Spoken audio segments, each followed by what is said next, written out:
Hey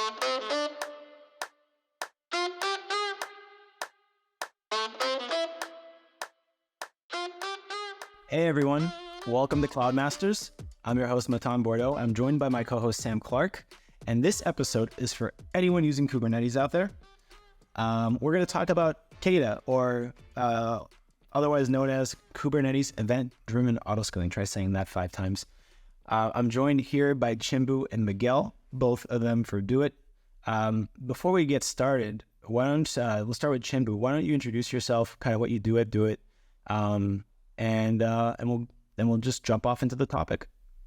Yeah, thanks, Matan. Hi, everyone. My name is Chimbu. I'm a senior cloud architect at DoiT. I'm also a Kubernetes specialist. I help with customers on reviewing their Kubernetes architecture, implementing best practices, fixing and troubleshooting their problem. So that's my day job. I'm all the way through Kubernetes. Over to you, Miguel. Thanks. Hello, Matan. Hello, Sam. Hello, Chimbu. My name is Miguel, and I'm based in Madrid. And I also a TRE here in DoiT, and also as well as Chimbu, I said Kubernetes specialist. And yeah, I'm here glad to share with you all these KEDA framework that is exciting news for me. I hope that you like it. So as an industry, they decided to call it KEDA, not KEDA? Yeah, I'd say KEDA, but maybe it's KEDA. KEDA is, because KEDA in Spanish sounds strange. KEDA, in Spanish sounds strange, KEDA. But okay, I'm just making sure. I'll call it KEDA. When you take on this, Chimbu, you say KEDA or KEDA? I say KEDA. Okay. KEDA, because that's potato then, yeah? Do what you want. All right. Let's just get started with what is this thing? What is KEDA? And, especially in the context of Kubernetes, I have a follow-up question on that because I fell through the Kubernetes rabbit hole, or I had to self-educate myself, and I was asking myself some questions. Why the need for managed services when you have Kubernetes? What else needs to be managed? And now you have this additional thing called KEDA. KEDA, in my opinion, it fills the gap it's a KEDA event-driven autoscaling, and it fills the gap with HPA. HPA scales on some metrics, both metrics, on CPU and memory especially, but KEDA scales on many other metrics that can be external, can be internal. Okay, so it's much more flexible when it comes to scaling your workloads and properly. I say because some of the problem with the HPA that it had to be partially solved in HPA version 2. HPA, sorry for is horizontal part of the scaling. And the thing is that in my opinion, HPA is the scales in some metrics that are not relevant for some use cases. So KEDA offers this flexibility that you can scale on so much things on queues or queue and knowledge message. You can scale on. There are many things that you can do with KEDA that you cannot do with HPA. So the overall use cases increments a lot. So you can use it in much more places than you can use the regular or the standard HPA, in my opinion. What's an example use case? Yeah, for example, the sample key use case on the number of messages that you receive on a queue. On a queue can be any type of queue. You can have a RabbitMQ, have an AWS SQS, GCP, PubSub, any other type of internal queues. You can scale on many other metrics that you can think of, any CloudWatch metrics. You can scale also on many things on even cron data, on graph entries, on cron. You can have many metrics. So the thing is that you can on Prometheus metrics, on queries on Prometheus metrics, the possibilities are endless. So I feel, Miguel, like we've spoken to you before about autoscaling Kubernetes here on the podcast. Last time we were talking more about Karpenter. So maybe just for the people like me who haven't gone super deep on Kubernetes, maybe you can explain a little bit about the difference between what KEDA is doing and what Karpenter are doing. Yeah, KEDA is a framework that is used for scaling pods mostly. So the thing is that you will scale up your horizontally your workloads, but the thing is that you're targeting to scale pods. Can be deployments, can be jobs, all the type of work, and yeah, most the regular types workload types in Kubernetes. But Karpenter is most focused or more targeted to scaling nodes, because they will create nodes on demand. So the thing is that the two, both of them are complementary in my opinion, because they are for different purposes. So the thing is that you will scale your pods, and when you need extra capacity, extra resources, you will use Karpenter to scale more fastly. But we can see on the demo that we are not using Karpenter today. We will save it for another day. Keep in mind that that we are scaling on a JK cluster, so a JK cluster does not have Karpenter, for example, but we can use KEDA. But the JK cluster can use the Cloud Autoscaler, which is a standard way that Kubernetes offers to scale nodes. But yeah, both of them can complement and can work for reducing your costs in the cloud.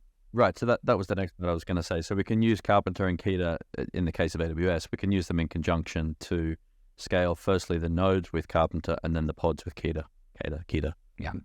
And the idea is also that you can scale to zero. And you can scale to zero, you will reduce the number of nodes to zero, and it will reduce their cost. I'm going to put out a poll after this and ask if is it KEDA or KEDA, but spell it the same way. But I bet you everyone will voice it the same way in their head. Or KEDA. I would say KEDA. Yeah. How at a basic level, how does it work? How does KEDA work? Okay, so the idea is that you have some kind of, when you install KEDA on your cluster, you will have access to a set of CRDs, of custom resource definition, that are matching the most important of them are the ScaledJob and the ScaledObject. So you define how you would like to scale your deployments or stateful sets, or you would like to scale your jobs. That's the two options that it offers as of today. And yeah, the thing is that you will deploy the same way that you deploy your application, because it's a specification, it's a custom resource definition. You can include it on your regular tool chain in order to deploy this the application, and the ScaledObject or the ScaledJob specification. So it will adapt to your current tooling. That would be all.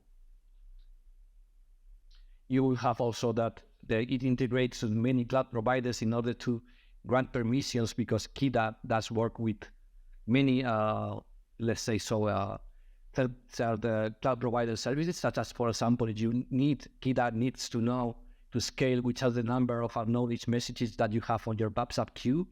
It can ask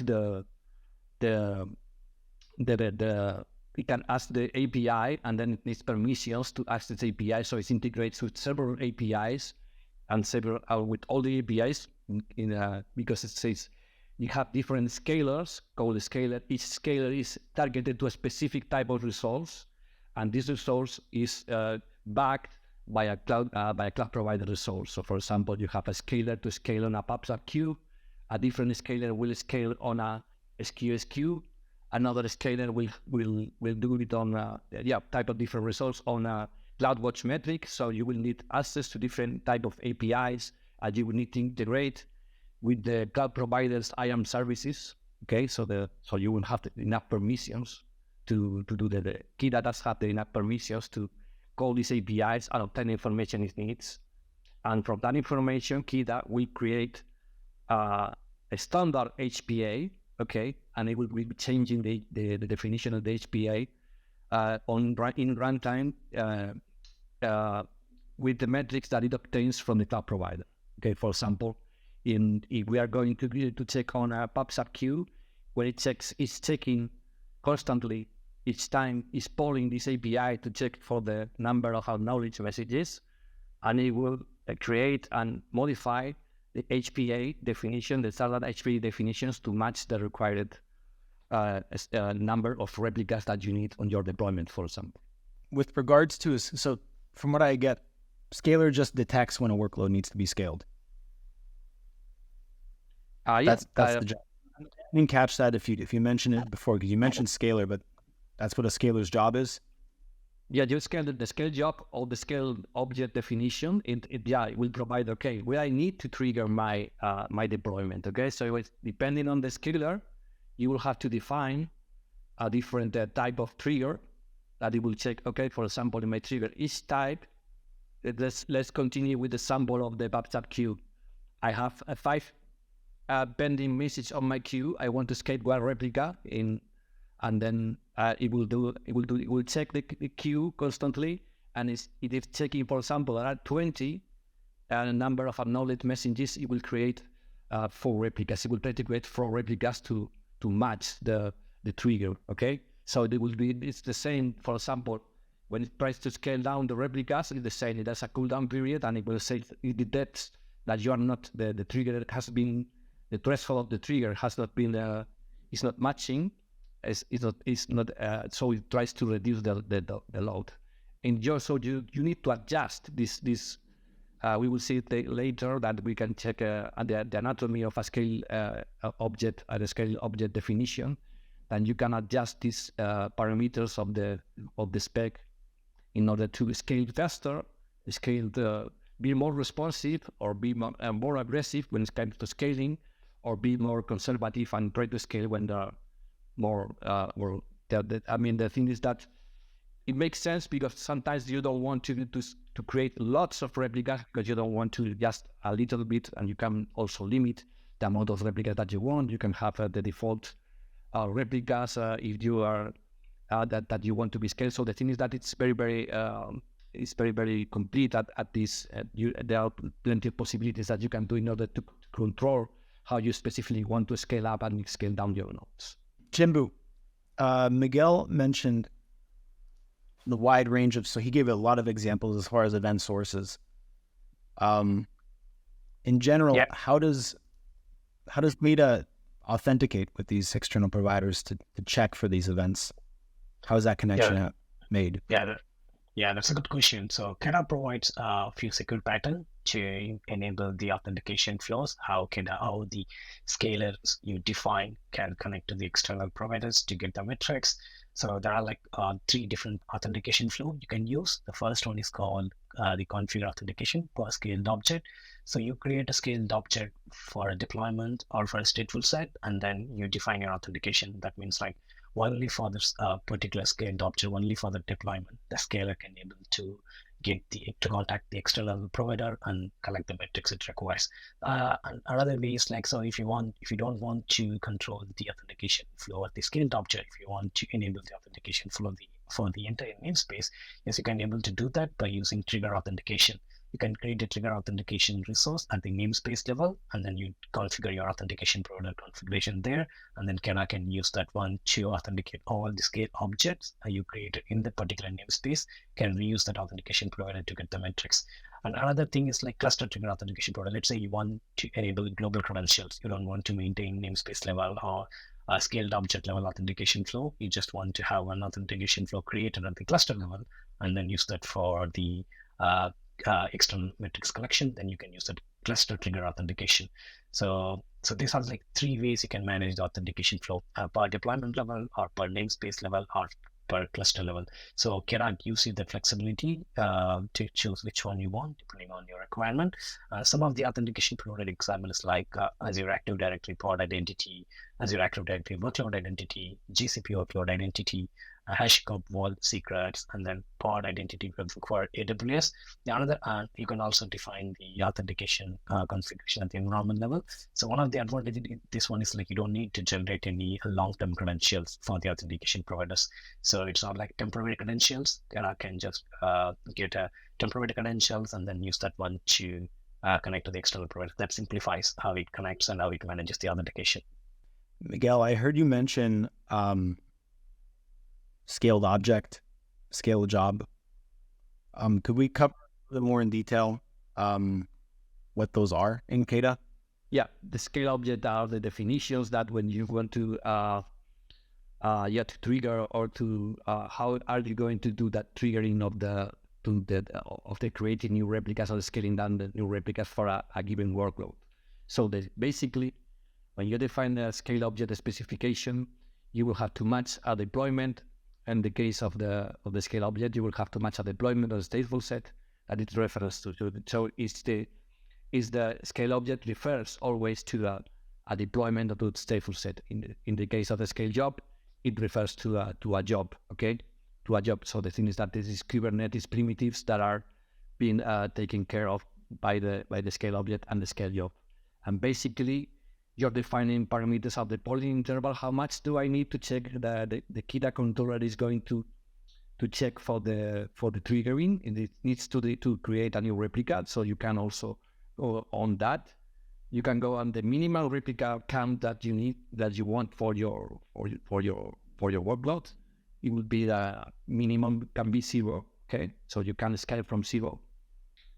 And then you have the max replica count and the maximum number of replicas that you want.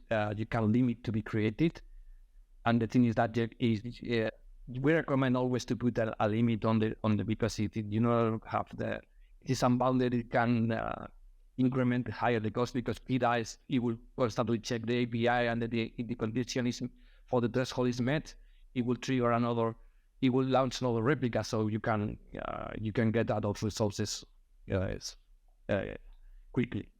And now we have the different triggers, and which different scalers have different type of triggers that it matches. Okay, the condition that needs to be met, the thresholds, the conditions that need to be met to trigger a new replica, or to scale down, or to destroy an existing replica of the workload. So right now we have plenty of scalers. These scalers differs. Each scaler is configured differently. You can see on the KEDA webpage how each specific scaler is configured and what it needs to be configured in order to trigger a new replica. So the thing is that, for example, in the pub sub, you need to, we're checking for some parameters of the specific topic that we need in order to check, for example, the number of acknowledged messages that are on a queue. For an SQ, you could do more or less the same, but in other places in Prometheus, for example, are based on a PromQL metric that you can define on the ScaledJob, and then if the query responds something that you will, and then later you can trigger. So the thing is that there are very many ways to configure, and it's depending on the scaler that you choose. Okay, you can have different scalers for the same workload. I mean, different triggers for the same workload. You don't have to define also one. You can define several triggers. If one time one of them is matched, that the replica will be created. But the thing is that you can have a lot of flexibility when it comes to how to configure the scaled objects and the scaled jobs that are part of the custom resources definitions that KEDA offers. Am I correct in that custom metrics and external metrics are not the same thing in the context of KEDA? Does KEDA use one or the other, or are they the same thing? Functional wise, they both are same. Both custom metrics and external metrics allows you to perform scaling using additional metrics that are not part of the standard HPA like CPU or memory. So what difference, like just the way it's implemented. So custom metrics is nothing but the applications that are the metrics that are directly coming from your application that are running in the Kubernetes cluster. For example, let's say you are running a workload and that's exposing some metrics. That exposes some metrics apart from CPU and memory. It exposes some metrics related to the amount of message it currently processing or amount of HTTP request it currently processing that is directly exposed by the application itself. You can use that. You can then collect the metrics using Prometheus, and then you can use that metrics to perform scaling. So that's called custom metrics. So external metrics is nothing but the metrics that are coming outside the Kubernetes cluster, maybe directly coming from the cloud provider like AWS and Azure and GCP, or some other products like Datadog or AppDynamics. Yeah, you can directly collect the metrics from the external providers and then use it. So that's why it's called external metrics. So functionally, both external metrics or custom metrics are same. You can use both in your HPA configuration to allow Kubernetes to perform scaling. It's just like from where you're getting the metrics, the name differs. So for that example, Chimbu, I could, for example, have a workload that's basing its scaling off a queue that's external to the cluster, maybe an SQS queue or a RabbitMQ, whatever. And then I can scale based on how many jobs are in the queue as opposed to how much CPU my cluster's using or my node pool's using. Yes, that's correct. So that's the advantage of KEDA.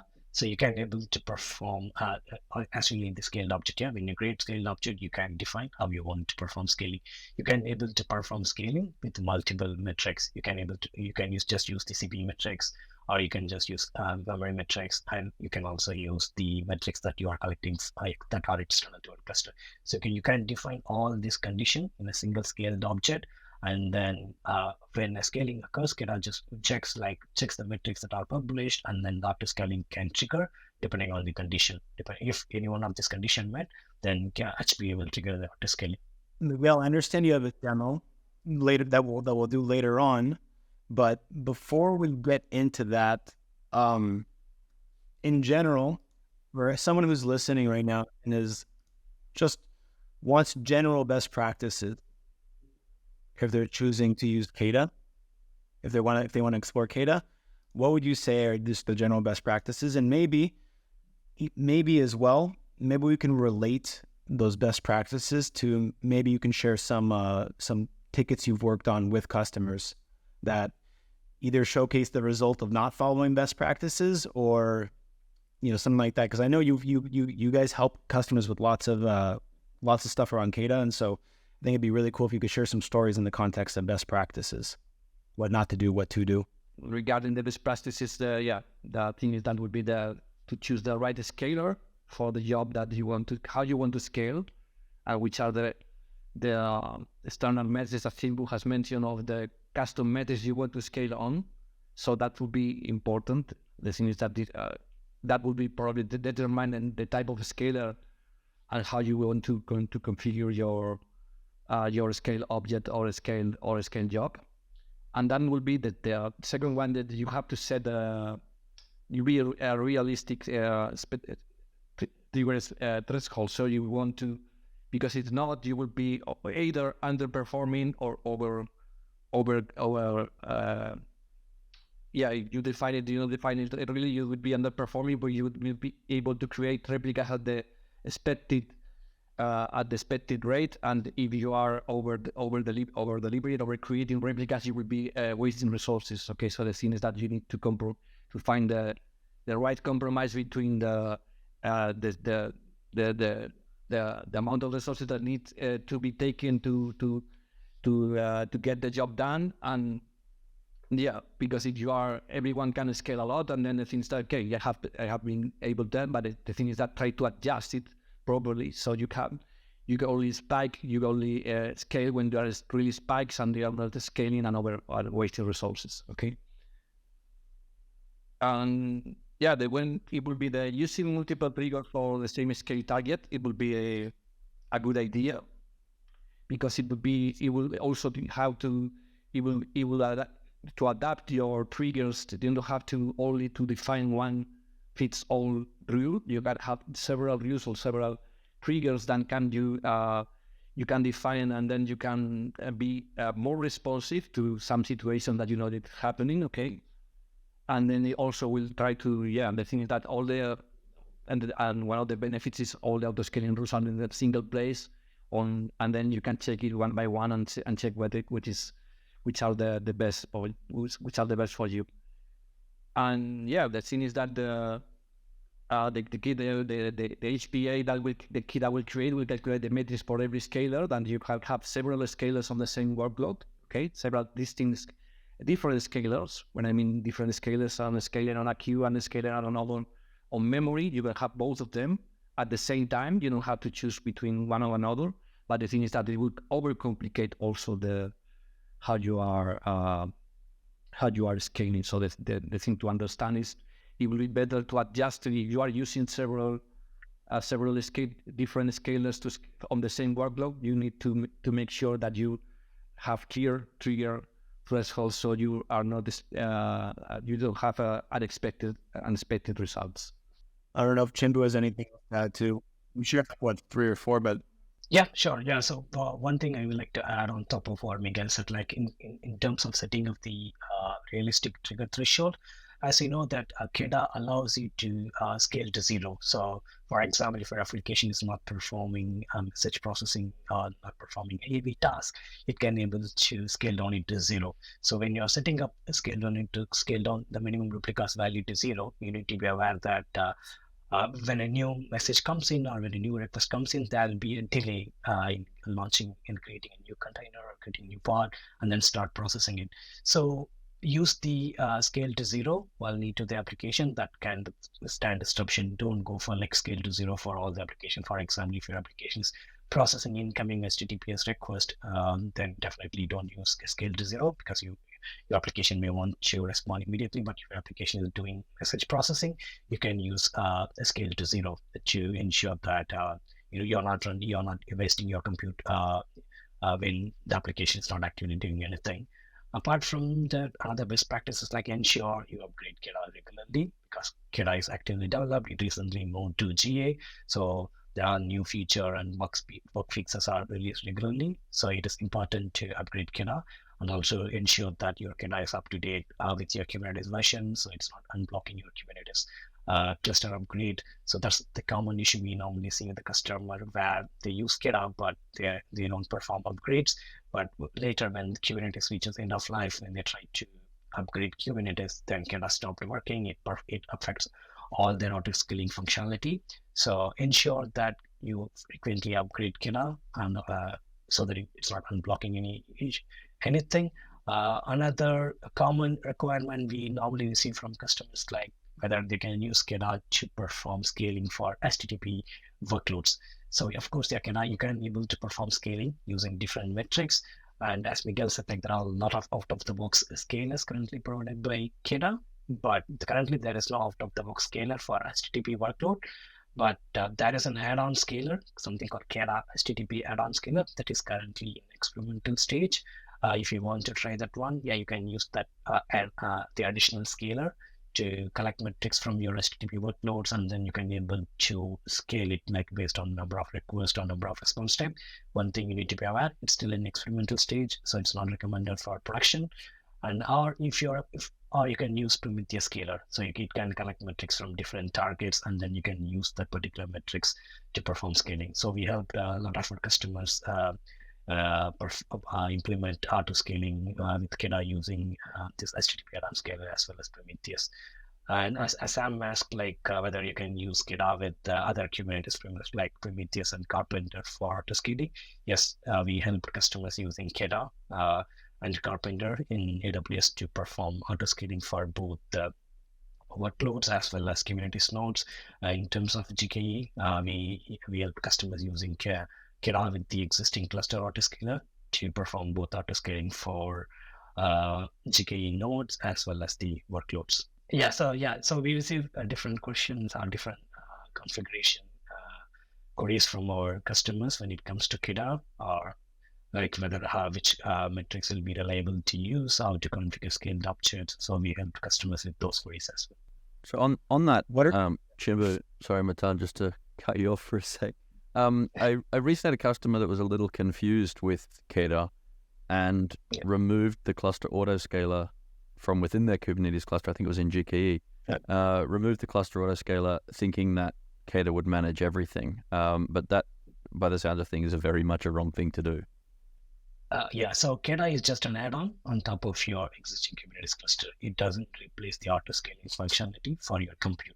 You still need to use the cluster autoscaler in GKE to perform scaling for your Kubernetes nodes.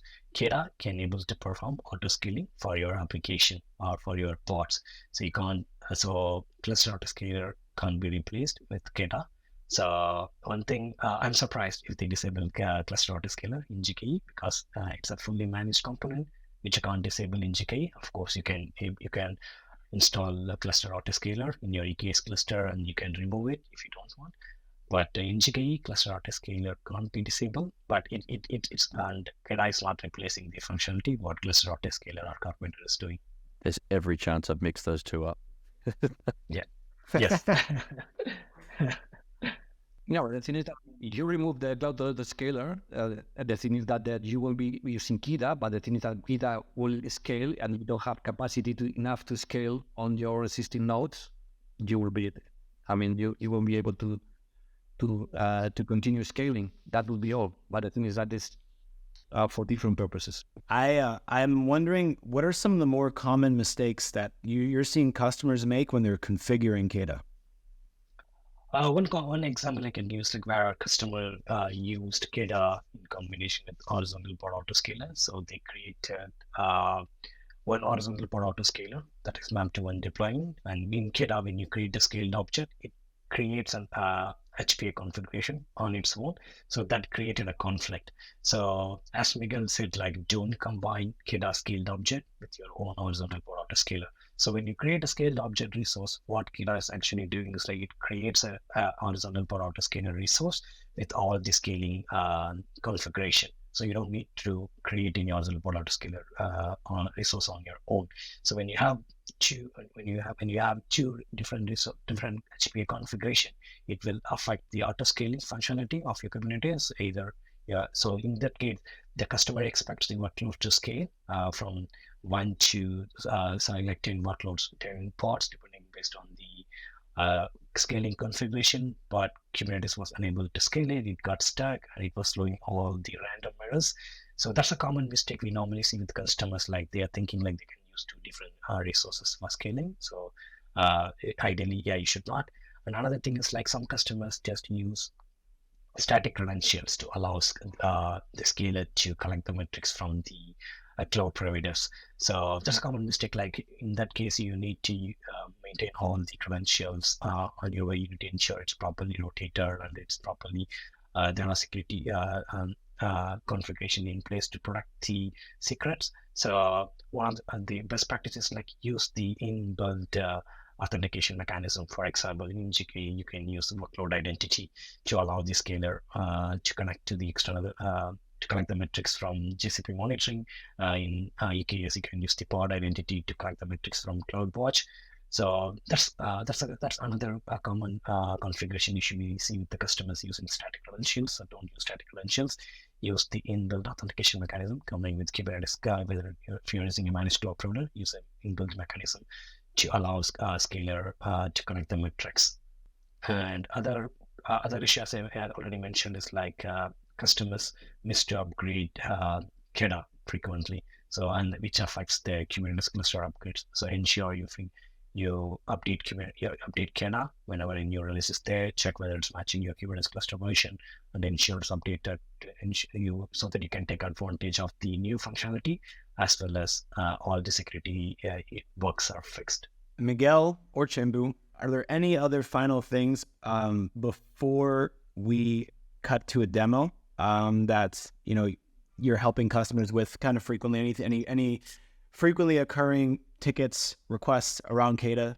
There are sometimes that we have seen customers that are trying to install KEDA for the first time, and then they're finding troubles in it, configuring it, because sometimes the KEDA is not about installing the Helm chart. You have to do more jobs. Like for example, we have seen some customers that have trouble installing KEDA on JK clusters, and they have to enable additional firewall rules that are in order to allow the KEDA controller to talk with the control plane, and that will be, and they see that they have installed KEDA and they are configured ScaledJob correctly, but the thing is that KEDA is not scaling, because KEDA it works is, as Chimbu has already mentioned, it's an add-on that you put on your JK cluster, and it communicates with the control plane, and it needs some additional firewall rules in JKE to communicate to allow that communication, and that would be some things that we have seen, and we have helped our customers with also recommendations. I guess this is the part where I tell any people who are listening to the audio version of this on like Spotify or Apple Podcasts, we are going to cut over to a live demo. This demo is going to be basically a scale from 0 KEDA demo. So if you're interested in that, switch over to the YouTube version of this. So the thing is that we are going with the demo on scale to 0. So the thing is that I'm going to describe the scenario that we are going to use in order for this demo. We have a JKE cluster that we have deployed on our sandbox environment, and the JKE cluster already has, let me show you one thing. It already has created KEDA installed. The latest, one of the latest version of KEDA is installed on the cluster.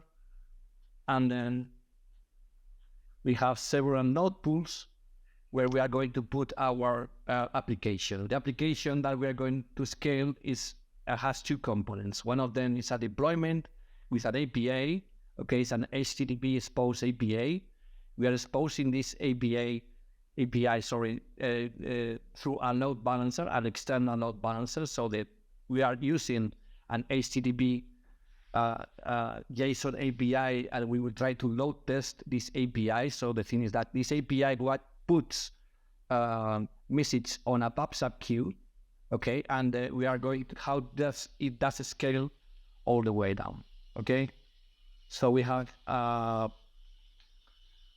now we have created a node pool with an API node pool. We have another node pool for the worker API. We have two deployments. Remember, we have the API deployment, which is an HTTP API, and we have another deployment, which is the worker deployment, which is going to take message from the queue, okay, and it's going to scale on KEDA. Okay, we are going to use KEDA to scale that the deployment that is the worker deployment. So right now, two components. One of them HTTP API.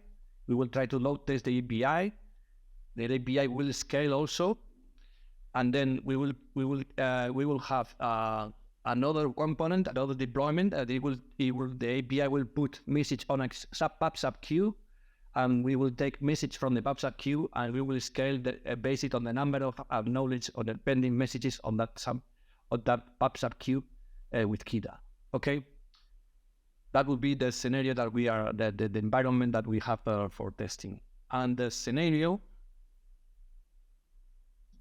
we are going to test, before that, we are going to go into some kind of how is the scale objects that we have been talking before. This is a scale object specification. As can you see you can see also trigger authentication, which is the trigger authentication is the way that Chimbo has mentioned before, we are using to authenticate to the PubSub API to fetch the number of pending messages that are on our topic, okay?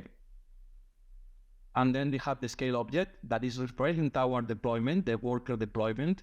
We have a polling interval of 10, and a minimum replica count of 0, and a maximum replica count of 10. So we are going to scale from 0, and we're going to go to a maximum of 10 pods replicas, and with a cooldown period of 15 seconds. The trigger that we use for this specific scale object would be subscription size. I mean, the number of acknowledged messages that are on a specific subscription on a specific topic, okay? That we have created also. That would be the thing. Remember, we're going to combine this with an API, and the API is going to auto-scale on the load balancing capacity utilization, where this is a standard, a regular HPA version 2, and we're going to go from 1 because we want our API to be ready when the first, we don't want to scale to 0 our API, because it will take more time to scale up the node. So the thing is that we will be losing some of the requests. So the thing is that at least one needs to be ready. One replica needs to be ready to respond to the messages. And we are going to scale in this way. The API is going to scale on the external load balancer capacity utilization metric, okay, and our workload our worker is going to scale with KEDA based on the number of pending messages that are on a PubSub queue. The API will put on a message on a specific queue. We're going to scale KEDA. And later, for our test, the last thing we're going to use is K6. K6 is a load test framework. And we're going to send the payload that we're going to send to our application, to our HTTP API. It will be this one, and then it will be constantly polling, and we will use 200 virtual users, and the test will last for 2 minutes. Okay. Let's start with the test. We will launch the test. While we are launching the test, and we will check. We can check another thing that we have done.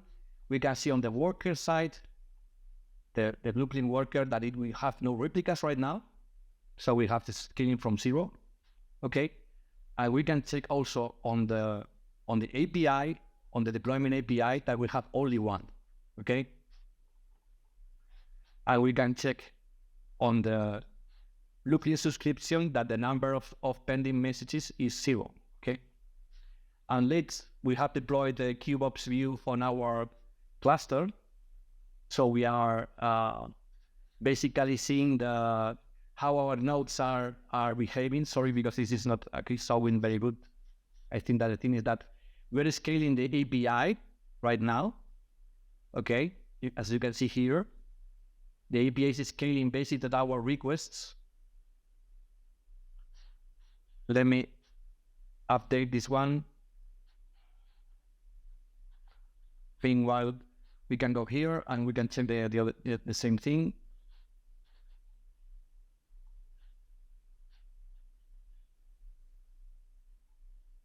The API is being scaled, but you see there's a scale level, because the thing is that we need to scale up the node. So that's the thing that one of the beauties of KEDA, or this auto-scaling, that the thing is that we're scaling from a reduced capacity, a reduced amount of nodes. You don't have to lots of nodes waiting for the job for the spike to come. So we are creating nodes on demand with the cloud autoscaler. Okay, and then we are going to cope with the capacity. So the thing is that once these nodes have been created, we will check it here, and you can see that the nodes have been created, and they're showing here. Okay.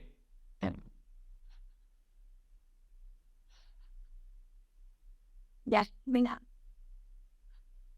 Esto no acaba de tocar un enchufe. ¿Cuánto te queda? No puedo, ahora mismo no puedo.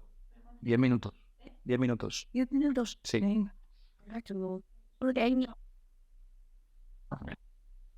Yeah.